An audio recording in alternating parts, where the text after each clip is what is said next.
Hello there, I am Peter from whatculture.com, and joining me is this guy.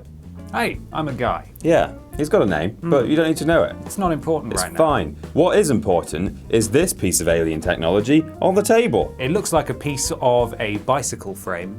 Yes. We just put a couple of wheels there. It looks like a Aperture Science hairdryer.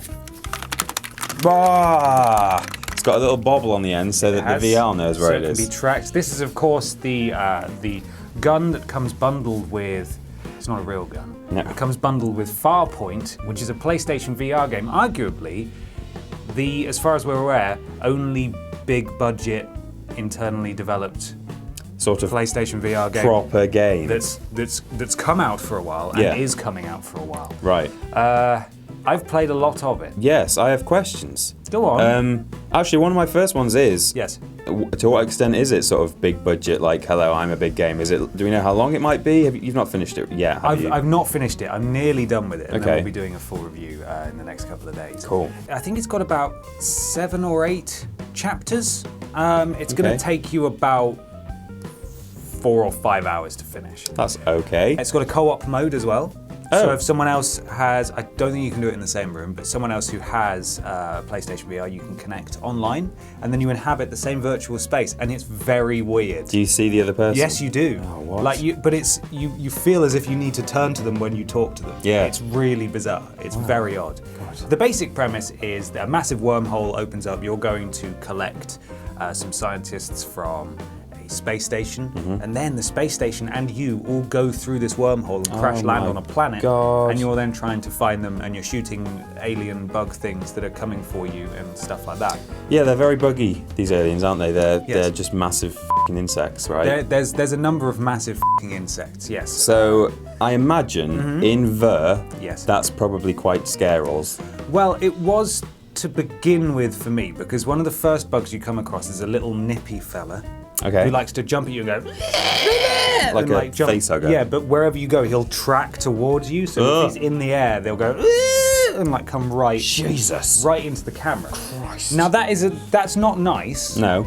But I got used to it, and it was then fine. I did, however, play it with internationally renowned internet superstar Adam Blompe. Adam the Blomps. And- Plumpy. Yes, Plumpy. And I do actually have some video of him playing it, which you're seeing now. There he is. He's Wow. very brave.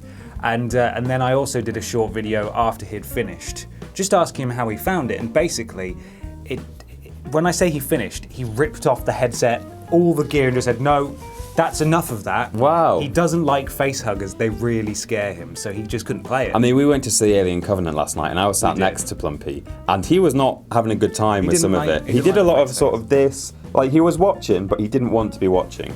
Wow. So I can imagine having bugs jumping at his face in VR.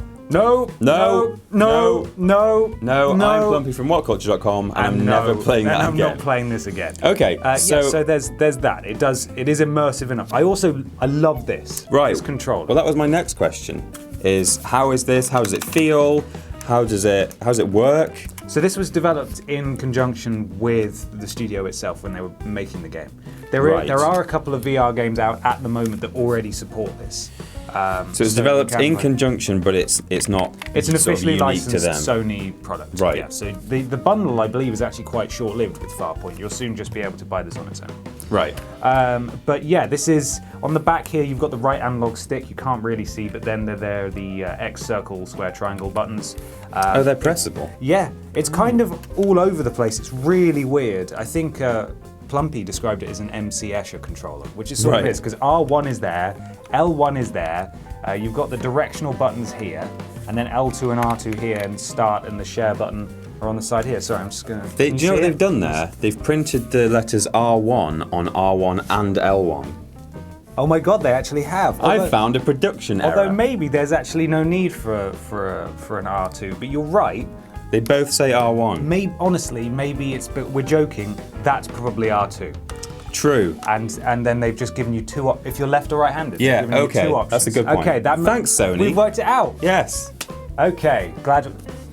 It just feels right to Yeah. be in VR and just be have this, because if you've ever used a move controller, as much as they're mocked, this stupid glowing thing on the end allows for total one-to-one tracking. Yeah. So anything that the move controller is replaced by in VR is incredibly realistic the first time in terms of spinning it around in your hand and all sorts of stuff. This, your character's model holds the gun like this. So if you're moving it around, the gun just moves perfectly. You get given this and you know what to do with it, basically. This does not feel weird to hold this and use it in a virtual play. Okay. And I must say that the movement is a bit weird. I started by playing standing up. Okay. And by default, because obviously they've clearly done a lot of testing in terms of trying to make not make people be sick. Yes. Default, this steering button on the back here, the right analog stick, isn't enabled. Right. It's just forwards and backwards on here. And if you want to turn, you point the gun where you want to go. You're just sort of sliding around like this. So if you're looking this way and you want to continue going, so this is forwards, right?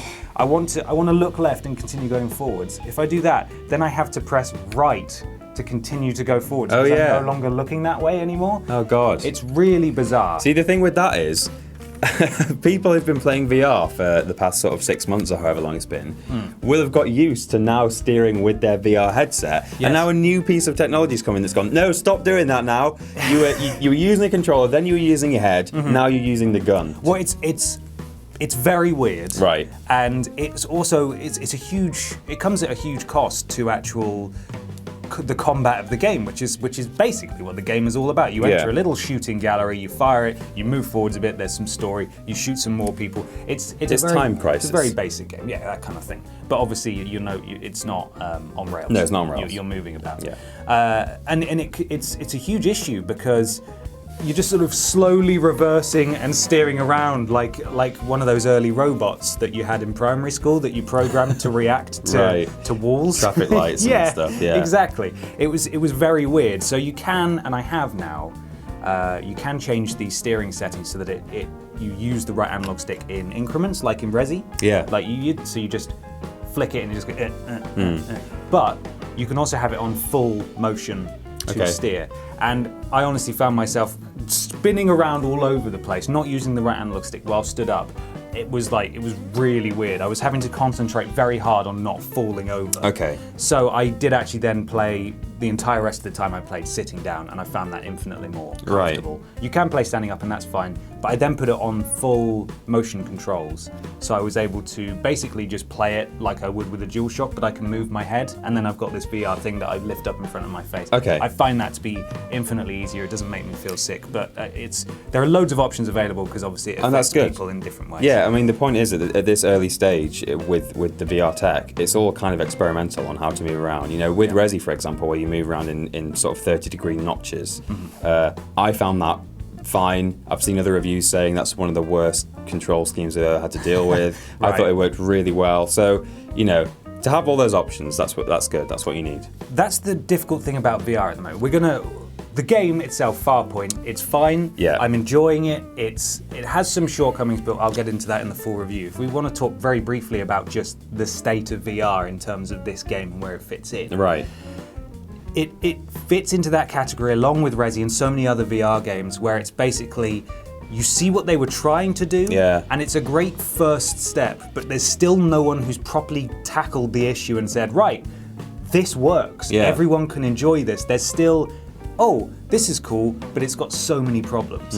And you can't really fault it for that because it is, I think, the first PlayStation VR game to have this control scheme and gun and to be quite that immersive. But then there are loads of other things where it's clearly the first of its kind. Like you look at your shadow and you literally just slide along like this. Oh, really? When you're moving around in the headset, it's completely smooth. And obviously, maybe they did testing and people did feel unwell when they were bobbing about from side to side automatically, but it is very weird to just slide around all over the place. You play in co-op and their feet are moving, but they're just going along the floor. Really... It's really weird, but that's the problem with being the first people to try this kind of stuff. This is the thing. It has to go like this. VR tech is probably one of the first sort of major step-ups in video gaming tech for decades, right? We've been trundling along for 2 or 3 generations now, just playing 3D games without any sort of particular wild innovation and new steps taken. Obviously, things have stepped up graphically,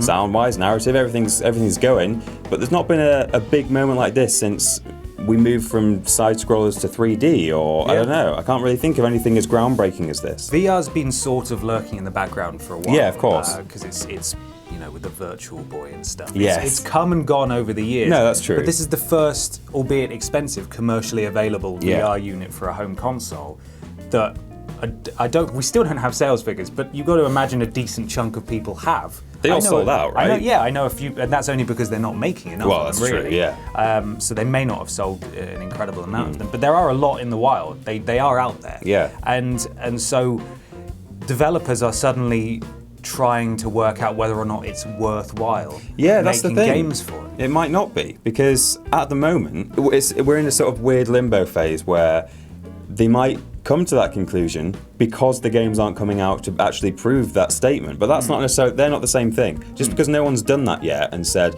look, I've finally proven it, this is how VR should work, everyone's loving it, no one's feeling sick. You have to have these experimental games where, we're trying 3 different control schemes, or... Yeah, it's a bit wonky, Yeah. but one of them will stick. I still firmly believe that out there somewhere is some indie developer who's got this incredible idea that's going to blow everyone's minds as to how VR should be used. Because at the moment we're just like, racing game with VR, shooting game with VR. Exactly. I think someone's going to make something that's going to be incredible, that's going to completely blow everyone's mind. It's going to be so different, but I don't know when it's going to come. No. Until then, we have Farpoint, which is a decidedly okay shooter. Good. It has no real issues apart from some checkpoint problems, and I'll get into the specifics in the full review. But in terms of it's a distinctly average shooter that's really pushed up by having VR, and they know that, and they clearly focused a lot of time on making VR work with it, which is part of its selling point, its USP. And does it in turn push up VR itself? I think it proves we're getting there. I would not buy a PlayStation VR unit for Farpoint. No. But equally, I think you'd be mad if you have a PlayStation VR unit not to buy Farpoint, because it's it's there, and this is going to come in handy if you have a VR. I mean, this is. They're going to be using it elsewhere. You're going to want this for other stuff. Right. And Farpoint it's good. Like it's got no real issues. It's okay. Good. And this makes it good. Okay. Well, So there we go. Stay tuned, because Ben Potter's going to do a full review this week or next week or sometime soon. This week. I'm nearly done with it. He's nearly done. I'll make my notes. I'll check my list twice. Checking it twice. Going to find out what's okay and what's bad. Yeah. That's what Santa said. Yeah. He's coming to town. Ben Potter is coming to town. Good. Stick with What Culture for that and other stuff. I've been Peter from What Culture. I've been Ben from What Culture. And we'll see you soon. Bugs. Bugs. I'm Adam Blompier. Ah, you're so brave. Thanks.